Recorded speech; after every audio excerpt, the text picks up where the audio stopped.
ओम शांति।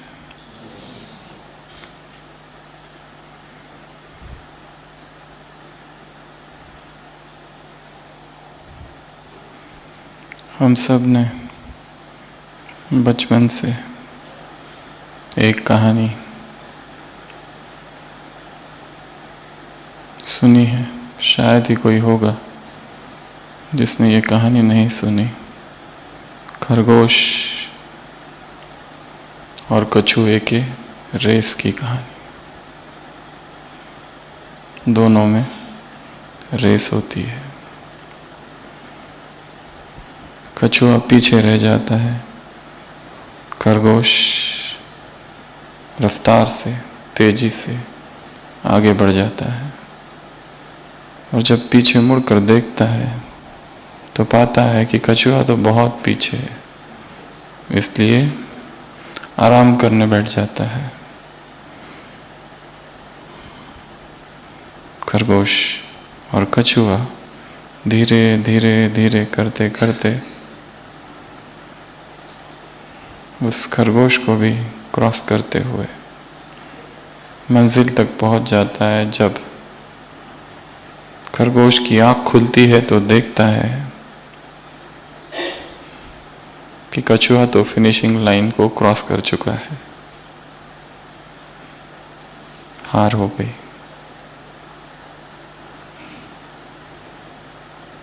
यहाँ तक हम सब ने सुना है। अब कहानी को आगे बढ़ाते हैं।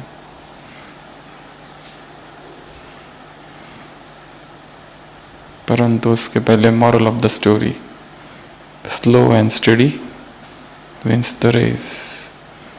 धीरे धीरे परंतु लगातार जो दौड़ता है वो जीतता है। अगले दिन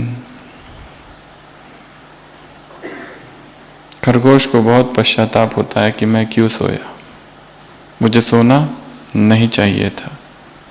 और वो फिर से एक बार चैलेंज करता है कि एक बार ये रेस फिर हो जाए। कछुआ इस चैलेंज को स्वीकार करता है और अगले दिन दोनों की रेस फिर होती है। और इस बार खरगोश ने सोचा है कि मेरी हार सोने की वजह से हुई थी, इसलिए इस बार मैं लगातार भागूंगा और तेज भागूंगा। तेज तो वो भागता ही था, परंतु तेज और लगातार भागता है। और अगले दिन की कंपटीशन में, अगले दिन की रेस में खरगोश जीत जाता है। मॉरल ऑफ द स्टोरी, केवल स्लो एंड स्टडी रहकर जीवन में काम नहीं चलेगा। Fast and steady wins the race. धीरे और लगातार नहीं, तेज और लगातार।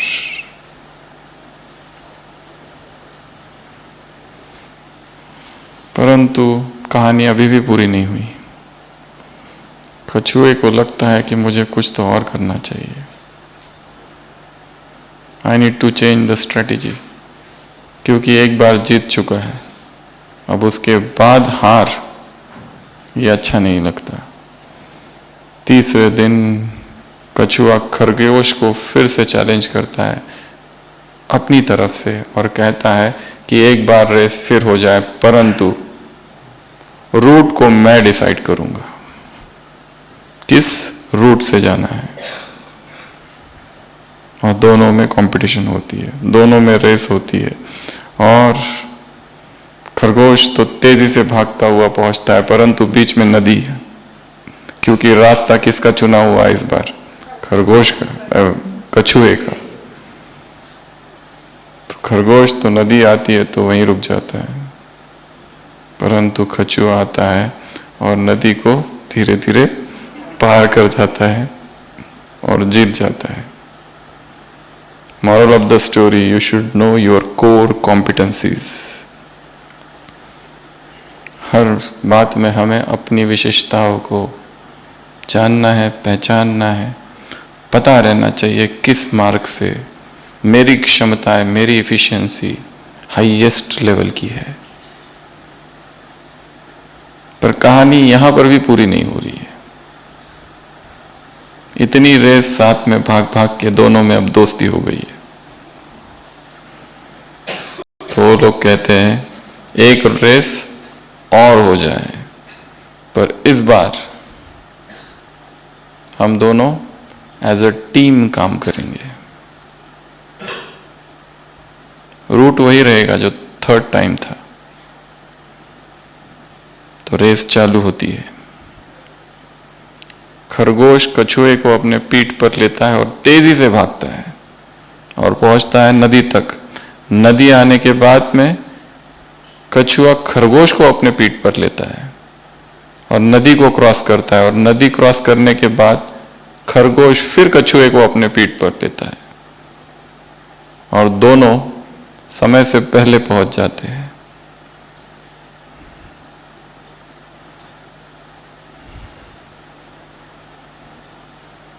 ये सबसे पावरफुल है।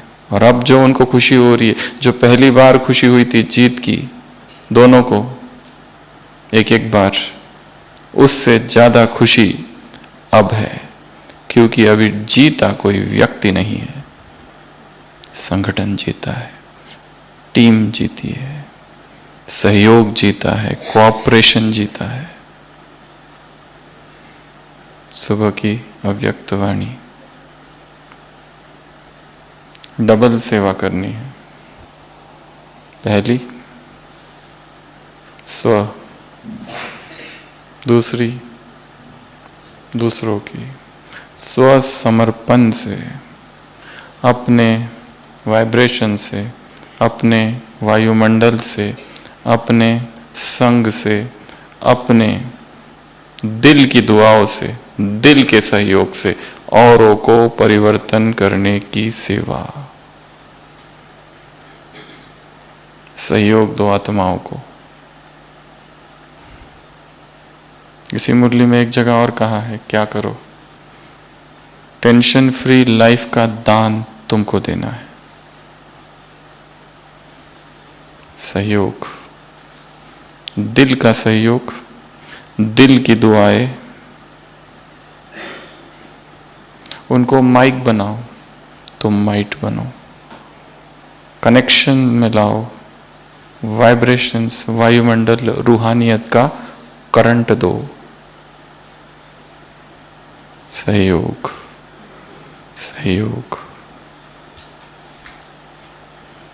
एक है अकेले जीतना, पर उसमें अहंकार आ सकता है। एक है अपनी हार होने के बाद उस हार से सीखना, ये अंतर्मुखी बनाता है। दूसरा, अपनी हार से सीखकर अगली बार फिर जीतना। और एक है दूसरों का सहयोग लेना।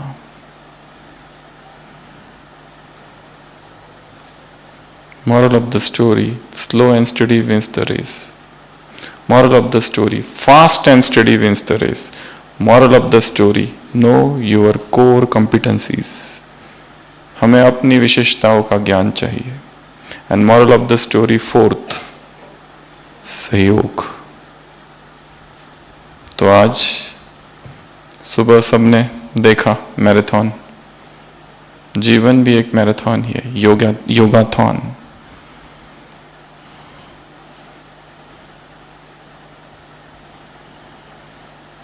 सेवाथन।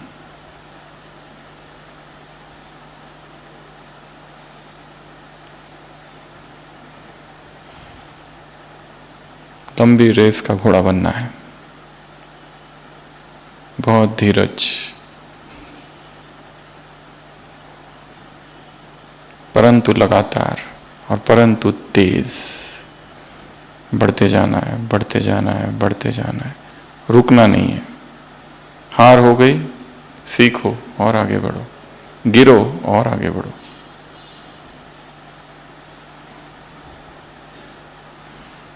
तो आज की अव्यक्त वाणी।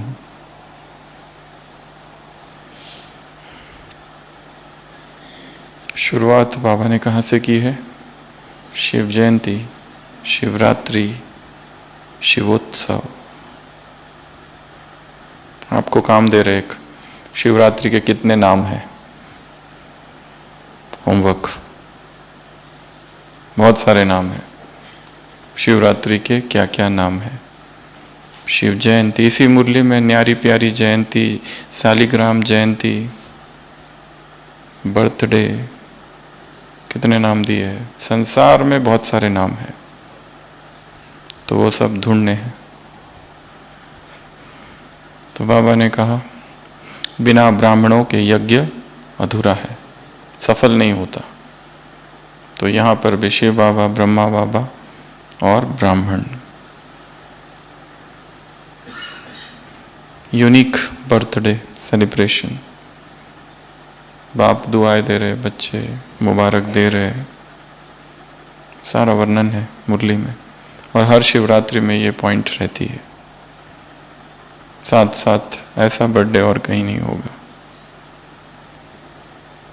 शिवरात्रि सेलिब्रेशंस संसार में भी की जाती है, परंतु वहाँ सब कुछ एक दिन का होता है, हमारा सदा का। तो 3 मुख्य बातें इस मुरली में आई है। पहली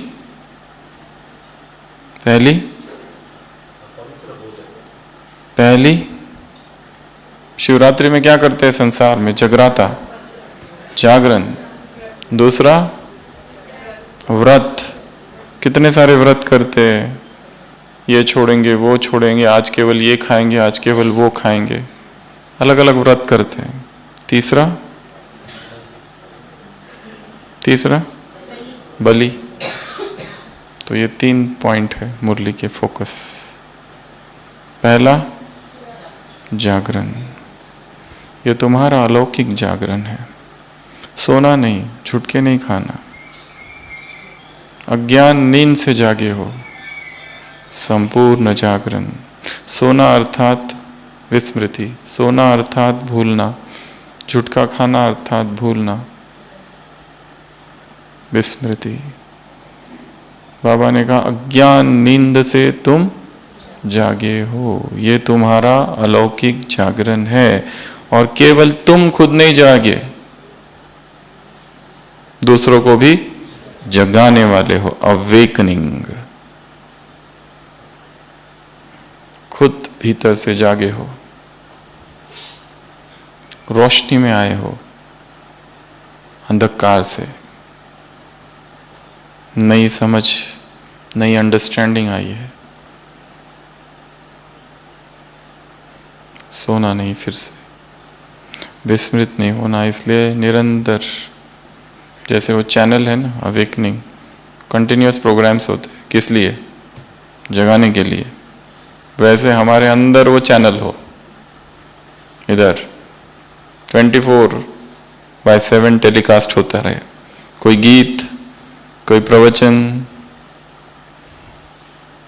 कोई ज्ञान की पॉइंट, कोई मुरली, कोई स्लोगन, भीतर लाइव टेलीकास्ट 24/7।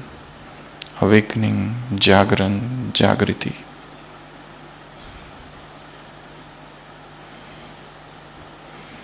जब जब हम सोते हैं और जब जब हम विस्मृत होते हैं, तब तक भूले होती है।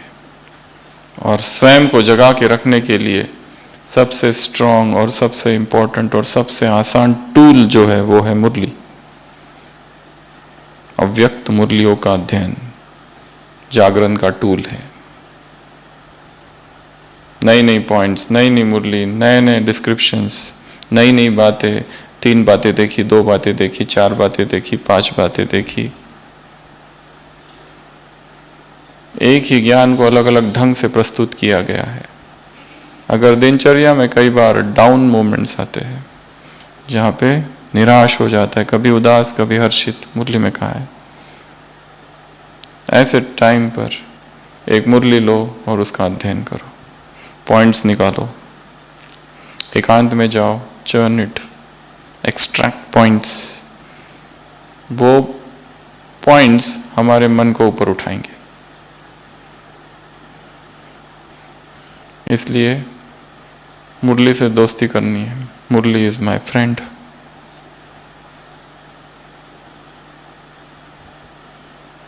ये दोस्त धोखा नहीं देगा।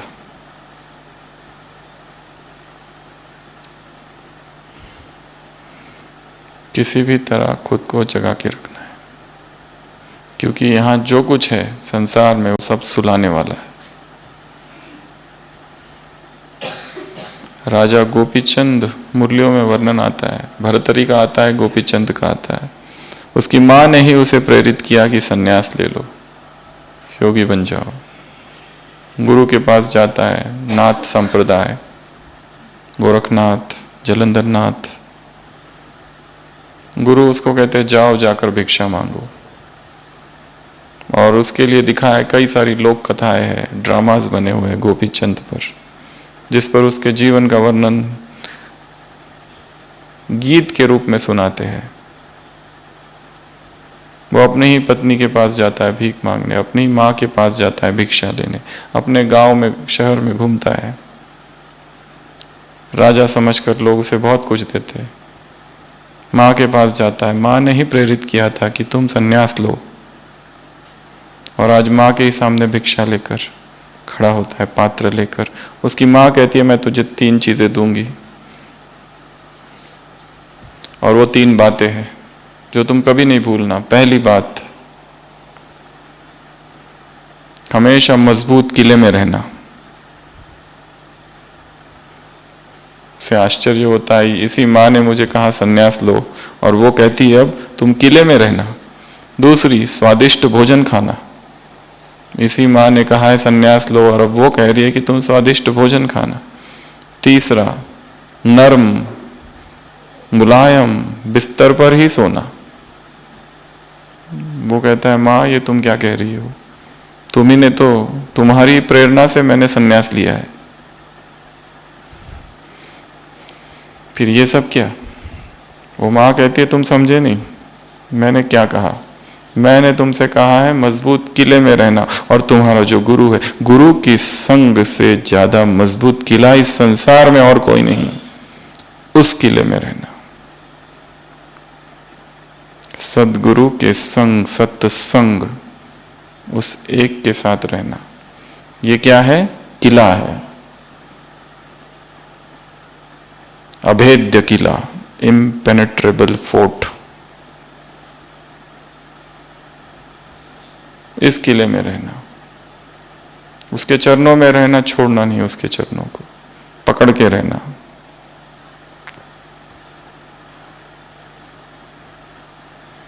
सुरक्षित रहोगे। Rock of ages cleft for me, let me hide myself in thee. Bible का वचन है। रॉक ऑफ एजेस, सदियों की तू चट्टान है, खड़ा है। क्लेफ्ट फॉर मी, हे प्रभु मुझे अपने भीतर तू छिपा ले। चारों तरफ शत्रु घूम रहे। Let me hide myself in the, मैं तुझ में छुप जाऊं, अपने आंचल में, अपने हृदय में, स्वयं में मुझको तू संभाले। Let me hide myself in the. तो पहला, मजबूत किला। दूसरा, स्वादिष्ट भोजन। तुम सन्यासी हो, तुम्हें जो भी रूखा सूखा मिले कम ही खाना, और जो खा रहे हो उसी को स्वादिष्ट समझना। यह है स्वादिष्ट भोजन।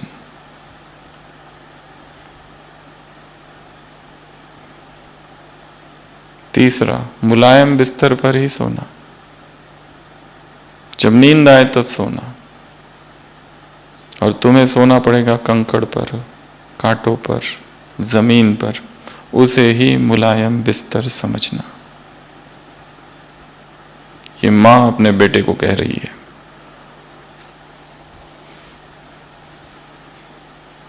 संसार की माँ ऐसी कहती है क्या?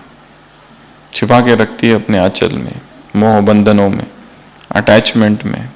और ये माँ देखो एक मदलसा थी, शुद्धोसी, बुद्धोसी, आत्मोसी। छोटे बच्चे को पालने में ही लोरी कौन सी सुना रही है? तुम शुद्ध हो, तुम पवित्र हो, तुम नित्य हो, नित्य शुद्ध बुद्ध तुम आत्मा हो, तुम वैरागी हो, तपस्वी हो। पालने में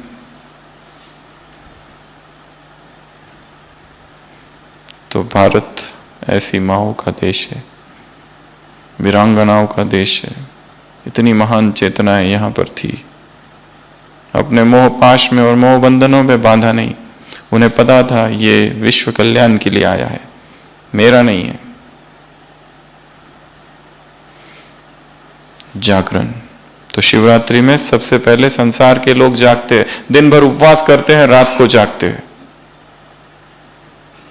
परंतु वो जागरण भी कैसा होता है? सेलिब्रेशन, आवाजें, ढोल, बाह्य मुक्ता, ये सब चीजें उसमें होती है। तुम्हारा वो जागरण है, तुम्हारा बाबा ने कहा अलौकिक जागरण है। खुद जागते हो, दूसरों को जगाते हो, अज्ञान नींद से जागे हो, रोशनी में आए हो।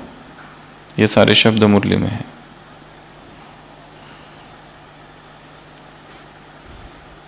शिवरात्रि का दिन, शिवरात्रि की रात है। बेटा अपने पिता के साथ मंदिर में जाता है, रात हो गई है, पर देखता है वहां जो भक्त लोग हैं वो सो रहे हैं। वो अपने पिता से कहते हैं ये लोग भक्त हैं, शिव के भक्त हैं और यहां सो रहे हैं, इनको तो जागना चाहिए। पिता कहते वो तुमसे तो अच्छे हैं क्योंकि तुम अवगुण निकाल रहे हो, उससे तो सोना अच्छा है।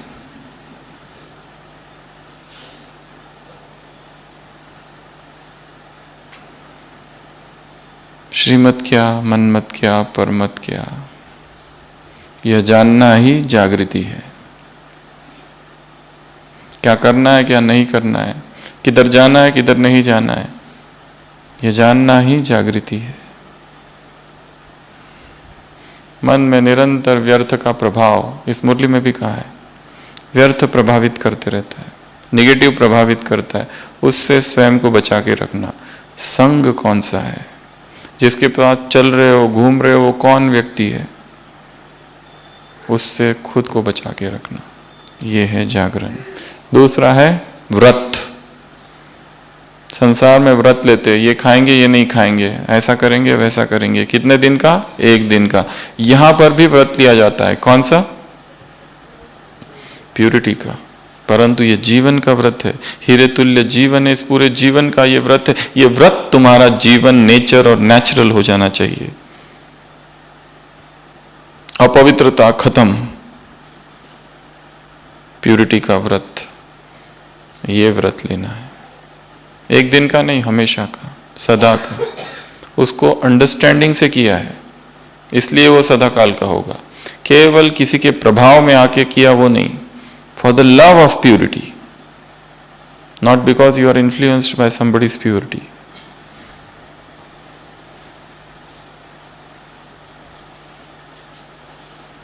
Pure desire to be pure. कौन सी इच्छा? प्योर होने की इच्छा।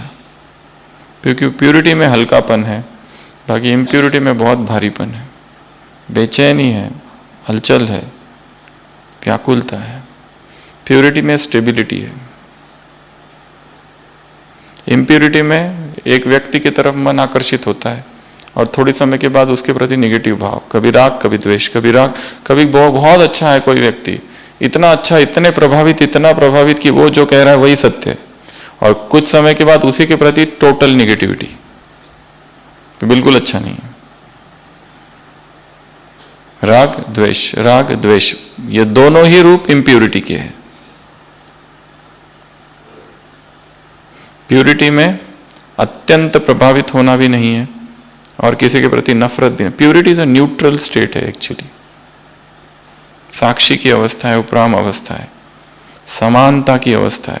पर इम्प्यूरिटी जो है उसमें किसी के प्रति बहुत लगाव, बहुत आसक्ति, उसके केवल गुण ही दिखाई देते हैं। यू गेट ऑब्सेस्ड, इनैमर्ड, जीवन का केंद्र दिखाई देने लगता है, वो सारे गुण उसमें दिखाई देने लगते हैं। लोग उसके अवगुण भी सुनाए तो भी हमें नहीं दिखाई देते, हमें गुण ही गुण दिखाई देते, गुणों का सागर दिखाई देता है वो। और फिर जब दिल टूटता है, आशाएं टूटती है, एक्सपेक्टेशंस पूरी नहीं होती है, तो वो व्यक्ति दुश्मन दिखाई देता है, फिर उससे कोई मतलब नहीं। और फिर बाद में वापस गुण दिखाई देते हैं, फिर वापस आकर्षण होता है। पर इस बार का आकर्षण पहले वाले जैसा नहीं है। कंट्रोल्ड आकर्षण है, पर उस समय के बाद फिर से अवगुण दिखाई देते, फिर गुण अवगुण अवगुण गुण दोनों साथ साथ दिखाई देते हैं, और ये खेल जीवन भर चलते रहता है। स्टेबिलिटी आती ही नहीं है, कभी लगता है वो सत्य है, कभी लगता है ये सत्य है, और लोगों के प्रभाव में आते हैं, दूसरों के ओपिनियंस भी तो है साथ साथ, हमारे अंदर तो हलचल चल ही रही है, भड़काने वाले और भी है। तो ये खेल जीवन भर चलता है। इसलिए प्यूरिटी अर्थात समानता, समता, प्यूरिटी अर्थात उपराम साक्षी अवस्था, प्यूरिटी अर्थात न लगाव न झुकाव, प्यूरिटी अर्थात न राग न द्वेष, स्टेबिलिटी। ये तुम्हारा नेचुरल है, ये तुम्हारा नेचर है, जीवन का है, ये व्रत है, और इम्प्यूरिटी समाप्त। तो इसको टारगेट रखना है, और ये एक दिन में नहीं आता है। व्यक्ति प्यूरिटी उम्र के साथ ही समझता है, धीरे धीरे धीरे धीरे। प्यूरिटी के डीपर मीनिंग्स बुक पढ़ने से, मुरलिया पढ़ने से समझ नहीं आते। धीरे धीरे अपने खुद के अनुभव, खुद का डाउनफॉल, खुद जो गिरे, खुद विकारों का टेस्ट और उसका अनुभव, उससे सीखते सीखते आगे बढ़ता है। खुद दुख समझा क्या है। बुक में लिखा है काम महाशत्रु आदि मध्य अंत दुख देता है, बट ये केवल वाक्य है। सीखते सीखते सीखते, समझते समझते समझते ही मैच्योरिटी आती है। तो ये दूसरा। तीसरा बलि। वो किसकी बलि देते हैं? बकरे की बलि देते हैं।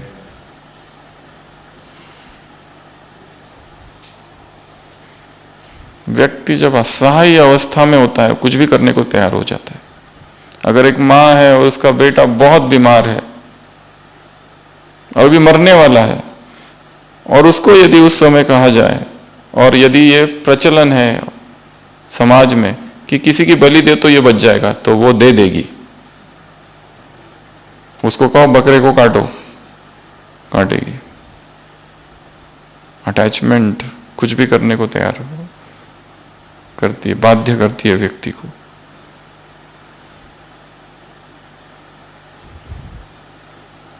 तो संसार में बलि चढ़ाते हैं। किसकी? बकरे की। क्यों? और रामकृष्ण के लिए कहा जाता है ना, उनके पास एक भक्त आता था, कई बार सुनाया। काली की पूजा होती है हर साल, भक्त आते हैं। एक रईस आदमी था, वो हमेशा बलि चढ़ाता था, कई बकरे कटवाता था, भोज रखता था। कई साल वो आया ही नहीं। फिर एक बार रामकृष्ण से मिलते हुए रामकृष्ण पूछते, तुम कई समय से आए नहीं काली पूजा में? वो बोलते, अब कहां से आओ, दाती तो नहीं रहे।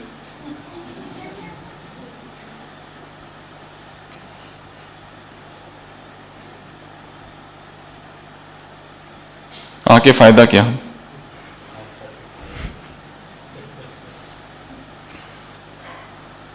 तो ये सारी प्रथा है, स्वार्थ है कहीं ना कहीं पीछे। तो बाबा ने कहा वास्तव में क्या चढ़ाना है? मैं। और इस मैंपन के 4 रूप इस मुरली में बताए हैं। कौन कौन से? पहला, मैं शरीर हूं, मैं फलाना हूं। दूसरा संबंध। तीसरा पोजीशन। संबंध और पोजीशन स्थूल है, मैं वो भी स्थूल है। विशेषता चौथा सूक्ष्म है। ये 4 बताएं। तो पहला शरीर, मैं सुंदर हूं, दिखने में अच्छा हूं। आजकल तो सारी दुनिया शारीरिक सौंदर्य के पीछे है, पूरी इंडस्ट्री। कितनी सारी टेक्निक्स है जिससे बूढ़े ना हो, क्योंकि सारा खेल तो चेहरे का है, यंग दिखने का है। बुढ़ापा किसी को ही नहीं चाहिए। क्या कुछ करते हैं, प्लास्टिक सर्जरी से लेके सब कुछ, बोटॉक्स, क्या कुछ, बहुत सारी चीजें हैं। एजिंग नहीं होनी चाहिए, पर पूरा देहभान देहभान देहभान भरा है। कितना भी कुछ कर लो, शरीर का स्वभाव है, उसको बूढ़ा होना ही है। कितना भी कुछ कर लो, आवाज तो बदलना ही है। वो पहले जैसा आवाज नहीं रहेगा अच्छा वाला। बूढ़े बूढ़े होंगे तो आवाज भी बदलेगा, बाल भी बदलेंगे, सब बदलेगा। और ये खतरा होता है इंडस्ट्री में, तो संसार में, क्योंकि कोई पूछेगा नहीं, फिल्में नहीं बनेगी, पूरा खेल फेस वैल्यू शरीर का है। तो ये शरीर हूं, जबकि बाबा ने कहा है सब कुछ नश्वर है, कुछ नहीं बचेगा। और शरीर को अपने उस क्रम से गुजरना ही है, जन्म मृत्यु जरा व्याधि, ये सब से गुजरेगा वो। जन्म होगा, मृत्यु होगा, व्याधि, जरा। एक बुद्ध था, एक सिद्धार्थ, जिसने एक बार ये सब देख लिया और वैराग आ गया। हम दिन रात देखते हैं पर वैराग आता नहीं है। उसने एक ही बार देख लिया और सब छोड़ दिया। बूढ़े व्यक्ति को देखा, मैं भी बूढ़ा होऊंगा, चन्ना क्या मैं भी, यस। मरा, मैं भी मरूंगा, यस। बीमार, क्या मेरा भी शरीर बीमार पड़ेगा, यस। सबको देख लिया, सबका उत्तर यस में पाया और उसी रात संसार को छोड़ दिया। हम दिन रात देखते रहते हैं पर वैराग नहीं आता। थोड़ी देर के लिए आता है बस, जब तक चिता जल रही है सोचते हैं मेरा भी तो वैसे ही हो जाएगा एक दिन, मैं भी ऐसा जलूंगा, मेरी पत्नी, बच्चे, बीवी सब खत्म, क्या रखा है इस संसार में। बस अब तो मधुबन में चले जाना है, वहीं जीवन बिताएंगे, या सेंटर पर, या भी ये सब बिजनेस सब बंद और केवल सेवा करेंगे बाबा की। और जैसे ही वहाँ से निकलते हैं धीरे धीरे धीरे, फिर जैसे घर पहुँचते हैं तो वो वहाँ का वहाँ खत्म।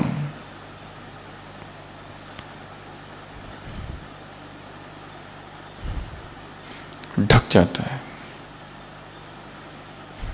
तो पहला, मैं फलाना हूँ, मैं शरीर हूँ, सुंदर हूँ, ये हूँ, वैसा हूँ।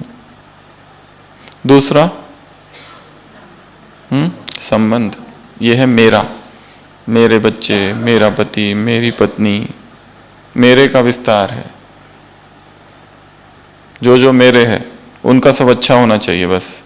जो मेरे नहीं है उनसे कोई लेना देना नहीं है। मेरे जो है उनका अच्छा होना चाहिए, वो सिक्योर्ड रहना चाहिए। ये भी क्या है, बाबा ने कहा मैं का रूप है, इसकी बलि चढ़ाओ। तीसरा पोजीशन, पोजीशन होती है ना, एक पद, एक पोजीशन, एक पोस्ट, उसको छोड़ना नहीं चाहते कोई। पर अध्यात्म के जगत में उस पोजीशन, उस पोस्ट का क्या मतलब है। यहां तो आत्माएं हैं, हर एक अपने पुरुषार्थ में आगे बढ़ रहा है। हाँ, वो पोजीशन है तो उससे घृणा नहीं, उसका उपयोग करो सेवा के लिए, पर अहंकार नहीं। मैं ये हूं, मैं वो हूं, मैं फला हूं, मैं ऐसा कर सकता हूं, मैं वैसा कर सकता हूं। पोजीशन का कितना नशा रहता है लोगों को। हमें याद है जब हम बहुत पहले छोटे इंटर्न थे, 20 साल पहले, हमारे एक डॉक्टर थे, तो वो इतने नशे में रहते थे। हर पेशेंट के पास जाते थे गवर्नमेंट हॉस्पिटल में, पेशेंट के बेड के ऊपर ही पैर रखते थे और उसको पूछते थे तुमको पता है मैं कौन हूं। पहले अपनी डिग्रियां सुनाते थे उसको, हर पेशेंट को पहले अपनी डिग्रियां सुनाते थे, ये भी किया है, वो भी किया है, अब बताओ तकलीफ क्या है।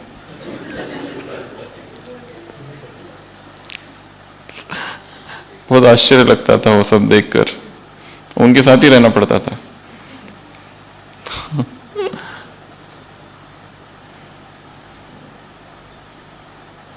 पोस्ट का नशा, मैं ये हूं, मैं वो हूं, मैं ये कर सकता हूं। चौथा, ये बहुत सूक्ष्म है, कौन सा, विशेषता। मैं बोलता अच्छा हूँ, मेरा चिंतन बहुत अच्छा है, मेरी सेवा बहुत अच्छी है, मैं भोजन अच्छा बनाता हूँ, मैं टोली अच्छा बनाता हूँ, मेरे पास ज़्यादा क्रिएटिविटी है, ऐसी क्रिएटिविटी और किसी के पास नहीं है, मेरी हैंडराइटिंग बहुत अच्छी है, कितनी सारी बातें हैं। ये सब विशेषताएं क्या है? क्या कहा बाबा ने? प्रभु प्रसाद, प्रभु देन, परमात्मा सौगात। इसमें मैंपन अगर लाया तो वो छिन जाएगी। ये नहीं भूलना ये किसने दी है। ये सारे कार्य जो हो रहे हैं, हम जो सेवाएं कर रहे हैं, ये ईश्वरीय वरदान है। वो चाहे तो वरदान को वापस भी ले सकता है। इसलिए किसका अभिमान और किसका अहंकार। हाँ, पर अपनी विशेषताओं को भी जानना है। नो योर कोर कॉम्पिटेंसीज, और उन विशेषताओं को कार्य में लगाना है। बाबा ने कहा इस संसार में ऐसा कोई नहीं जिसके पास कोई विशेषता नहीं हुई ना। अज्ञानियों में भी बहुत विशेषता है, और जब ब्राह्मण बनते हो तब तो विशेषता है ही है। जब ब्राह्मण नहीं थे तो क्या थे? बोलना आता था क्या? अभी जो विशेषता है, अभी जो स्किल्स है, अभी जो पावर्स है, इसलिए कहा इस यज्ञ ने हमें क्या दी है? पहचान, आइडेंटिटी दी है। इसलिए धन्यवाद, इसलिए एक विनम्रता का भाव, इसलिए एक थैंकफुलनेस, ग्रेटिट्यूड का भाव कि तुमने मुझ में इतनी विशेषताएं भरी है, और इन विशेषताओं से क्या हो रहा है? आत्माओं की दुआएं प्राप्त हो रही है। पुरुषार्थ का आधार क्या है? एक दुआएं। जब हम अपनी विशेषताओं को कार्य में लगाते हैं तो आत्माओं से क्या निकलती है? आत्माओं के दिल से दुआएं निकलती है।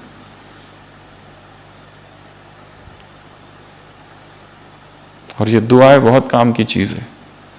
बद्दुआएं भी निकलती है, और वो भी हमें रोकती है।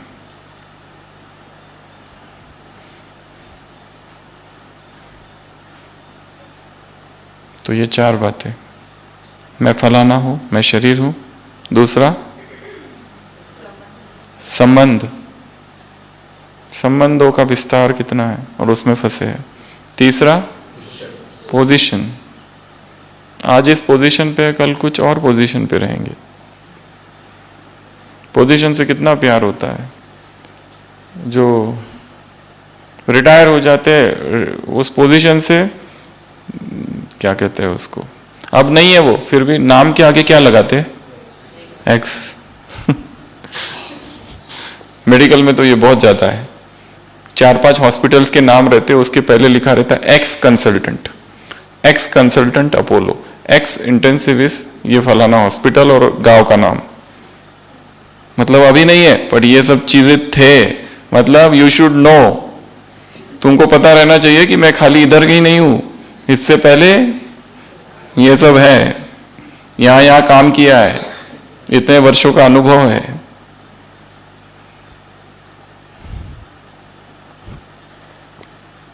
रिटायर्ड, उसके सामने बहुत सारी चीजें। ये सब क्या है? उस पोजीशन का आकर्षण। चौथा विशेषता। जो भी विशेषता है कार्य में तो लगाते रहना है, यूज करते रहना है, परंतु उसका घमंड, उसका अहंकार, उसमें मैंपन, ये मैं कर रहा हूं, नहीं, ईश्वरीय वरदान है, उसको कार्य में लगाओ। कार्य में लगाते ही वो क्या होगा? और उसमें निखार आएगी, बढ़ जाएगा वो अपने आप। एंड ये साइलेंट जर्नी है। बहुत सभी दादियों को देखो, किसी में अहंकार दिखा क्या कभी? जिन्होंने दादियों के साथ जिनकी पालना ली है, कभी नहीं। बाबा बाबा बाबा।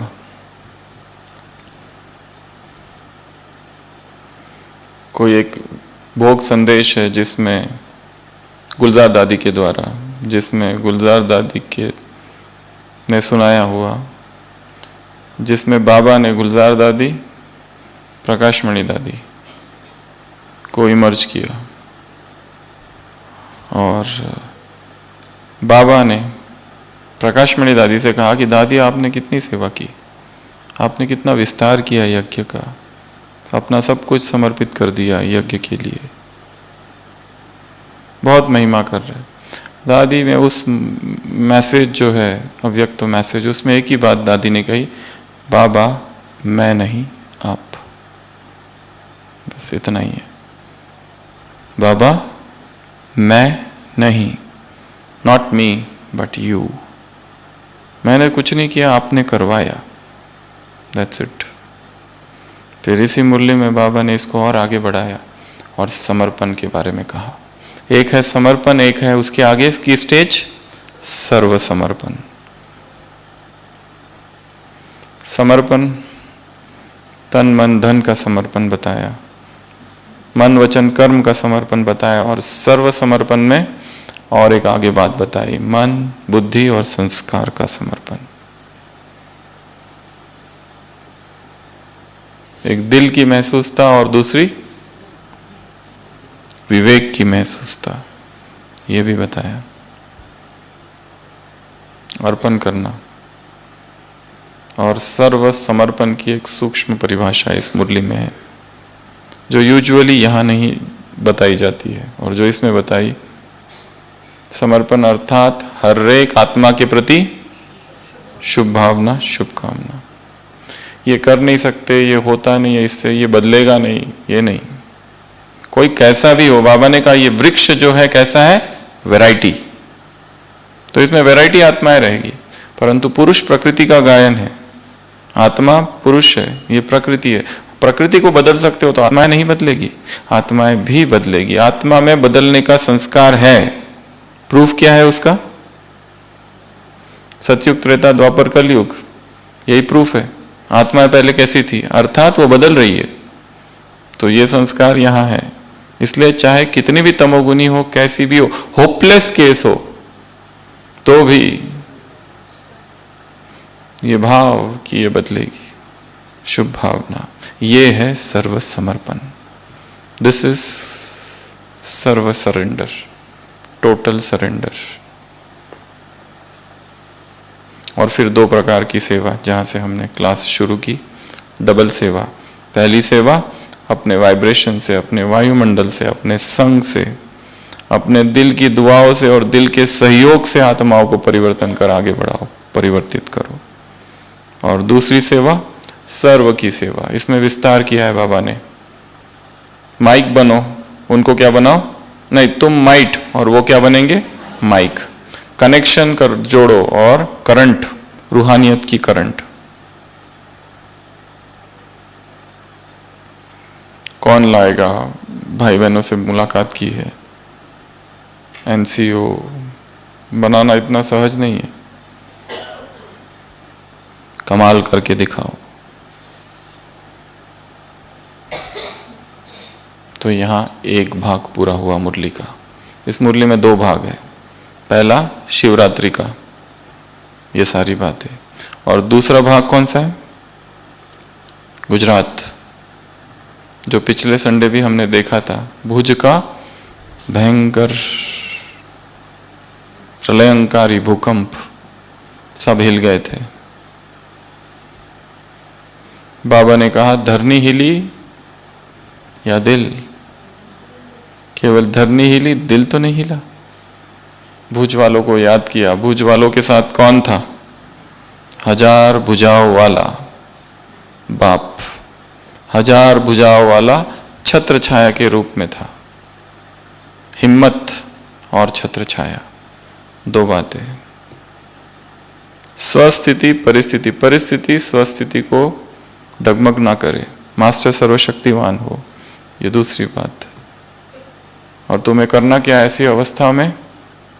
आत्माओं को सकाश, रहम दिल बन के सकाश दो। परेशानियों को मिटाओ। बाकी अपना अपना काम सब कर रहे, डॉक्टर, साइंस, वो सब कर रहे अपना अपना, गवर्नमेंट। तुम्हें क्या करना है? सकाश देनी है। तुम्हें क्या करनी है? उनके मन की परेशानियों को मिटाओ। मेडिटेशन से परेशानी मिटाओ। टेंशन फ्री जीवन का उनको क्या करो? दान दो। तो ऐसा अगर हमको सेवा करनी है, खुद घबराओ नहीं। खुद घबराओ तो क्या क्या करो? अगर घबरा ही जाते हो तो उसका भी उत्तर उसमें है। कहाँ आ जाओ? मधुबन एशलम में आ जाओ, पर घबराना नहीं है। और अपने माइंड को, अपने मन को और बुद्धि की लाइन को क्लियर रखना है। जहां पांव तुम रखोगे क्या होगा, वहां तुम्हारे पांव अपने आप किस तरफ जाएंगे, जहां सेफ्टी होगी। जैसे जैसे आत्मा अध्यात्म में आगे बढ़ती जाती है तो ये पूरी कायनात और प्रकृति के साथ संबंध जुड़ता है अपने आप, इसलिए होने वाली घटनाओं का पता चलता है। जो जो हम करते हैं अपने आप वो सही सही होने लगता है। हम सोचते नहीं, अपने आप सोचना नहीं है सुबह कि ये करूंगा वो करूंगा ऐसा करूंगा वैसा करूंगा, ऑटोमेटिक अपने आप उस समय वो संकल्प उत्पन्न होता है कि जाकर ये करो, हम करते हैं अपने आप, ऑटोमेटिक अपने आप। बाबा ने कहा तुम्हारे पांव उस तरफ जाएंगे जहां पर सेफ्टी है, अपने आप संकल्प आएगा यहां से जाऊं।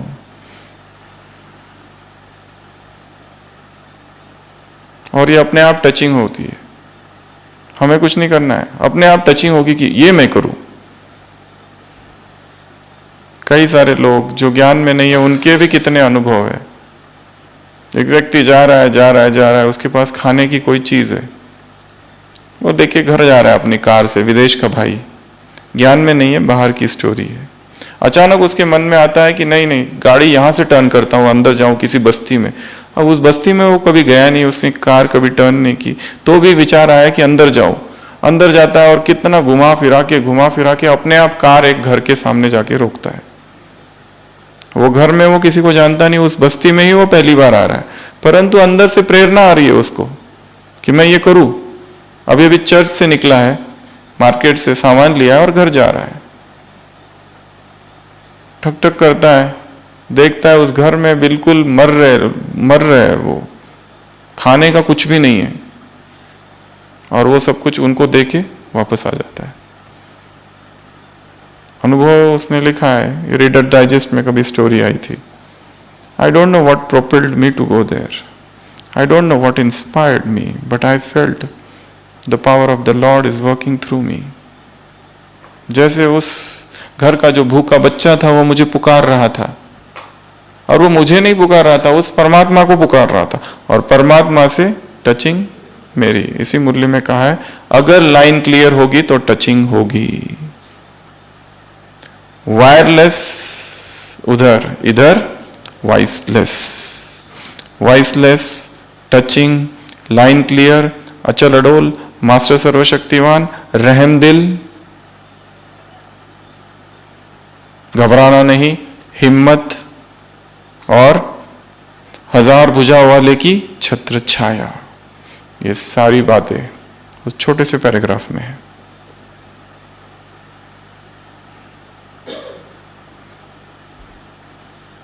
और भगवान का जो प्लानिंग है इस सृष्टि का बहुत सूक्ष्म है, बहुत अच्छा प्लानिंग है।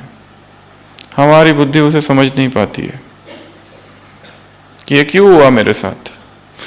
जो घटनाएं घट रही है बहुत रहस्य उसमें भरा हुआ है, बहुत सूक्ष्म रहस्य भरा हुआ है। हम देख ही नहीं पा रहे कि ये सब क्यों हो रहा है। हम कुछ कर रहे हैं, कभी जीत हो रही है, कभी हार हो रही है, क्यों हो रहा है ऐसा। और कभी कभी देखा गया जो बहुत बड़ी हार हो जाती है जीवन में किसी व्यक्ति की, वही क्रांति लाते हैं आगे जाके।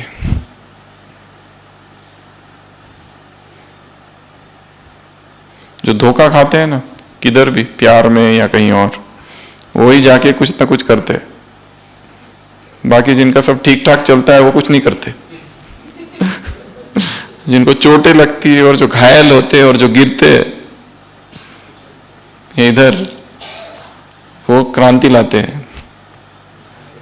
पर ये मत सोचना कि जो ऐसे लाते हैं उनके जीवन में जबरदस्ती ऐसा हुआ ही होगा।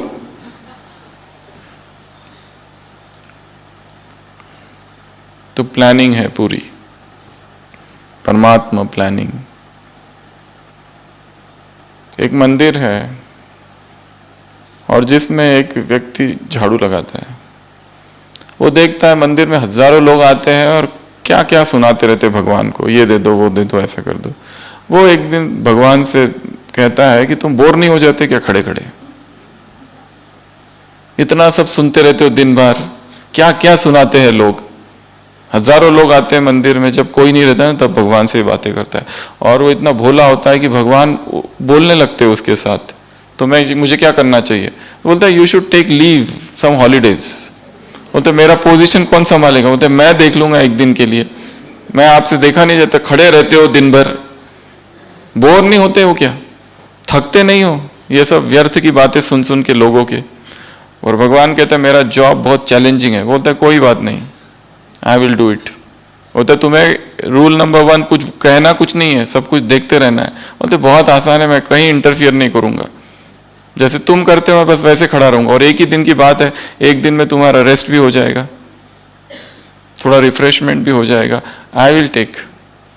तो भगवान कहते ओके बाय, टेक ओवर देते हैं ना लोग अपने रिस्पॉन्सिबिलिटीज का। और वो ऐसे वर, कौन सी मुद्रा कहते हैं उसे? अभय वर मुद्रा। एक हाथ से अभय दान और एक हाथ से वर, अभय वर मुद्रा में वो खड़ा हो जाता है। तो सबसे पहला एक बहुत अमीर आदमी आता है मंदिर में, जिसके पास बहुत पैसे है, कैश। वो कैश थोड़ा बाजू में रखता है, भगवान के सामने जाके प्रार्थना करता है, हे प्रभु मुझे बहुत धनवान बना दे, मुझे बहुत धन की आवश्यकता है, वगैरह वगैरह। और वो चले जाता है, पर पैसा लेना भूल जाता है। उसके बाद तुरंत एक गरीब आ जाता है, वो कहता है हे प्रभु मेरे पास कुछ भी नहीं है, पर जो है मैं तुझे अर्पित करने, और कुछ पैसे निकालता है, कुछ सिक्के, और भगवान के चरणों में अर्पित करता था, जो है वो सब तेरा है, बाकी मेरे पास है कुछ नहीं, अगर हो सके तो मेरे पर कृपा करना। और तभी उसकी नज़र उस पैसों के थैली पर पड़ती है और वो एकदम खुश हो जाता है, आसपास देखता है कोई भी नहीं है, और भगवान को धन्यवाद कहता है कि तुमने मुझे ये दे दिया। और ये जो भगवान है अपना एक्टिंग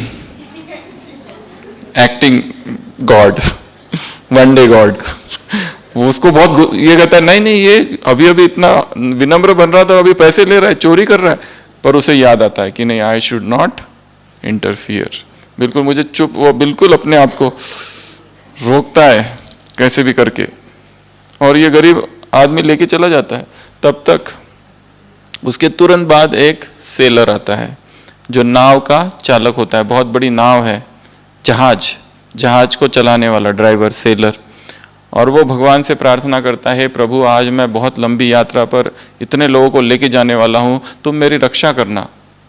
तब तक वो जो पहला आदमी होता है अमीर, वो बाहर जाता है और उसे पता तो चलता है मेरे पैसे मैं भूल गया।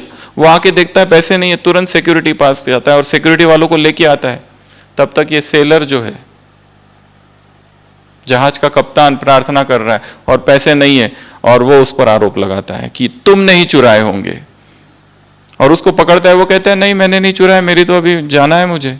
वो कहते हैं ना पैसे निकालो, और उसको जज कहते हैं तुमको हम जेल में डालेंगे। और ये तो उस एक्टिंग भगवान अब तो देखा नहीं जाता है, कहता है स्टॉप बहुत हो गया, अब तो मुझे बोलना ही पड़ेगा, इतना अन्याय मैं नहीं सहन कर सकता। और वो सत्य बता देता है कि इसने नहीं चुराया, ये निर्दोष है, वो जो गरीब था उसको पकड़ो। और वो दोनों जाते हैं। पहले तो उनको आश्चर्य होता है कि भगवान बोल पड़ा, पर भगवान को प्रार्थना वगैरह करते, पर काम भी तो करना है। तुरंत वो दोनों निकलते हैं, वो अमीर और वो सिक्योरिटी वाला, किसको पकड़ने के लिए? वो गरीब को, और उसको पकड़ के लाते, उसको जेल में डाल देते। और फिर इस एक्टिंग भगवान को बहुत खुशी होती है, फिर रियल भगवान आते हैं, job done, rest already done, holiday over तो कहते तुमने सब ठीक तो किया ना, कुछ बोले तो नहीं? मैंने कुछ नहीं किया, पर एक काम मैंने किया, मुझे बोलना पड़ा। कहते क्या किया तुमने? वो बताता है मैंने ये कर दिया। उसको लगता है शाबाशी मिलेगी, पर भगवान कहते हैं ये तूने क्या कर दिया। वो जो पहला था ना, उसके पास धन बहुत था, लालची था। मेरा प्लानिंग ये था कि उसका पैसा उस गरीब को दिया जाए, ताकि वो जो गरीब था ना, बहुत ईमानदार था, वो दूसरों को बांटता था, दूसरों को पेट भरता था। और वो जो सेलर था, जहाज का कप्तान, मेरा प्लानिंग ये था कि उसको जेल में डालना है, क्योंकि जिस नाव से वो जाने वाला था वो नाव आज डूबने वाली है। उसको बचाने की मेरी प्लानिंग थी, तुमने सब गड़बड़ कर दी। तो इस ड्रामा में जो घटनाएं हैं बहुत सूक्ष्म है, हमारी अंडरस्टैंडिंग से परे है, इसलिए कई बार समर्पण भाव। तो मुरली में दो बातें हैं, एक शिवरात्रि की तीनों पॉइंट्स, जागरण, पवित्रता का व्रत, मैंपन, उसके 4 रूप, मैं स्थूल, विशेषता, पोजीशन और संबंध, समर्पण, सर्व समर्पण, मन बुद्धि संस्कार सहित पांडव उठो, टीचर्स बताओ, सबको पूछा बाबा ने। और दूसरा भाग मुरली का भुज, और भुज का ये भूकंप, अचल अडोल रहना, बुद्धि की लाइन क्लियर रखना, सकाश देना, ड्रिल भी कराइए मुरली में, एक सेकंड में फुल स्टॉप, 1 सेकंड में बिंदी बन के समा जाओ, संभालो। ऐसे कैसे? इंद्रप्रस्थ निवासियों को, कौन से इंद्रप्रस्थ निवासी है? देह, देह की दुनिया, देह के संबंध से जो उड़ते रहते हैं, ऐसे अमृत वेला जो क्या करते हैं? वरदान स्नेह से अपने आप को भर लेते हैं, ताकि दिन भर किसी और का स्नेह आकर्षित ना करे। ऐसी आत्माओं को, ऐसे मास्टर सर्वशक्तिवान आत्माओं को, ऐसे रहम दिल आत्माओं को, ऐसे सकाश देने वाली आत्माओं को, ऐसे अचल अडोल रहने वाले आत्माओं को, बुद्धि की लाइन क्लियर रखने वाली आत्माओं को, ऐसे मेडिटेशन से परेशानी मिटाने वाली आत्माओं को, ऐसे बोलो, ऐसे ऐसे ऐसे अलौकिक बर्थडे, बाप का बर्थडे सो हमारा बर्थडे मनाने वाली आत्माओं को, शिव जयंती, शिवरात्रि, न्यारी प्यारी जयंती, शालिग्राम की जयंती, ऐसे ऐसे हलचल में अचल रहने वाली आत्माओं को, अडोल रहने वाली आत्माओं को, परिस्थिति स्वस्थिति को न हिलाए ऐसी आत्माओं को, ऐसे जागरण, व्रत और तीसरा बलि चढ़ने वाली आत्माओं को, ऐसे गुलदस्ता बनाने वाली, कितना गुलदस्ता बना हुआ, 5 का, 10 का, 15 का गुलदस्ता बनाने वाली हो। एक कदम है, एक पांव है सहयोगी बनाना, दूसरा है कर्मयोगी और सहज योगी बनाना, 2 पांव। ऐसे करंट देने वाली और कनेक्शन जोड़ने वाली आत्माओं को, ऐसे दिल हिला या धरनी हिली? तो धरनी हिले पर दिल न हिले, और 1000 भुजाओं वाले को अपनी छत्र छाया अनुभव करने वाली आत्माओं को, दिल की महसूसता वाली आत्माओं की, केवल विवेक की महसूसता वाली नहीं। ऐसे पालना, बाबा ने कहा है धरनी तैयार है, तुम्हें केवल बीज डालना है, एनसी ग्रुप। तो पालना करने वाली आत्माओं को, ऐसे हीरो पार्ट, ऐसे हाँ पवित्र, हाँ पवित्रता की 3 बातें छूट गई, पवित्र आहार, पवित्र विचार और पवित्र व्यवहार। उधर भी संसार में व्रत करते, पर आजकल तो व्रत तो खुद कहाँ करते, वो उनको बुला लेते हैं, वो महाराज कैटरिंग वाले वो सब करते हैं, वही व्रत होता है खुद नहीं करते। पहले भोजन की पवित्रता होती थी व्रत में, वो व्रत इसलिए किया जाता है कि वो व्रत के दिन एक संस्कार बन जाए लंबा समय के लिए, इसलिए व्रत किया जाता है। ये कंपटीशन सब क्यों होती है? ताकि इन कॉम्पिटिशन्स के गुजरने के बाद जागरण आता है और आगे बढ़ने का। इसलिए व्रत, कंपटीशन, क्विज, टेस्ट, परीक्षाएं, पेपर, ये सब हमको आगे बढ़ाता है। ऐसे मजबूत किला बनाने वाली आत्माओं को, ऐसे दिल की दुआएं, दिल का सहयोग, वाइब्रेशंस, वायुमंडल, अपना संग से आत्माओं को परिवर्तन करने वाली आत्माओं को, ऐसे सर्व समर्पण वाली आत्माओं को, हर आत्मा के प्रति शुभ भावना, शुभ कामना रखने वाली आत्मा को, ऐसे बर्थडे मनाने वाली आत्माओं को, बाप दादा का याद प्यार, गुड नाइट और नमस्ते। हम रूहानी बच्चों की रूहानी बाप दादा को याद प्यार, गुड नाइट और नमस्ते। ओम शांति।